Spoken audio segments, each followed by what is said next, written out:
আপনারা কি জানেন কিয়ামতের ময়দানে আল্লাহর কাছে বান্দা কোন আমল করলে হিসেব ছাড়া জান্নাতে যাবে? জানেন কেউ? বলতে পারেন কেউ? ভাই, আল্লাহর কাছে হিসেব দিয়ে জান্নাতে যাওয়া কি সহজ কাম না কঠিন কাজ? আরে আল্লাহর কাছে তো অনেক দূরের কথা। আপনি যে প্রতিষ্ঠানে চাকরি করেন তার মালিকের কাছে, উপরস্থ বসের কাছে একেবারে পুঙ্খানুপুঙ্খ করে প্রতিটা পয়সার হিসাব দিয়ে একদম সবকিছুতে পারফেক্টনেস প্রমাণ করা, এটাই তো একটা কঠিন কাজ, দুঃসাধ্য কাজ।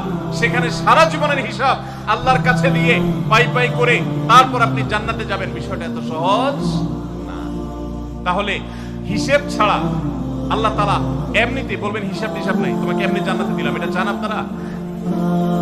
দেখুন কোরআনে কারীম আল্লাহ তাআলা বলছেন ইন্নামা ইউওয়াফাস সাবিরুনা আজরাহুম বিগাইরি হিসাব।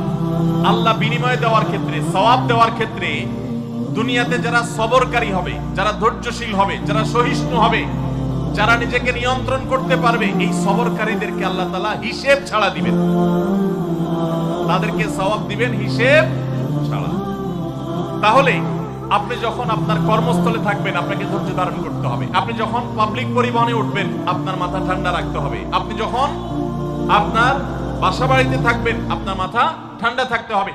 মাথা গরম হয়ে যায় যাদের, হট মেজাজ যারা, কথায় কথায় মাথা গরম হয়ে যায়, ধৈর্যহীন হয়ে যায়, যেখানে সেখানে গন্ডগোল বাঁধায় দেয়, মারামারি বাঁধায় দেয়, ধৈর্য সহ্য বলতে কিছু নাই, এই লোকগুলো কিন্তু এই সৌভাগ্যবান মানুষদের কাতারে শামিল হতে পারবে না। ঠিক একই ভাবে দাম্পত্য জীবনে সুখী হতে হলে সবর এবং শকর, এই দুইটা মূল মন্ত্রের কোনো বিকল্প পথ খোলা নেই। সেটা স্বামীর জন্য প্রযোজ্য, স্ত্রীর জন্য প্রযোজ্য। স্বামী হিসাবে আপনি স্ত্রীর অনেক অনিয়মতা দেখতে পাবেন, অনেক কিছু দেখতে পাবেন, আপনার আকাঙ্ক্ষা, আপনার চাহিদা, প্রত্যাশার বিপরীত আপনাকে সবর করতে হবে। ভাইরা আমার, আমাদের প্রিয় নবী সাল্লাল্লাহু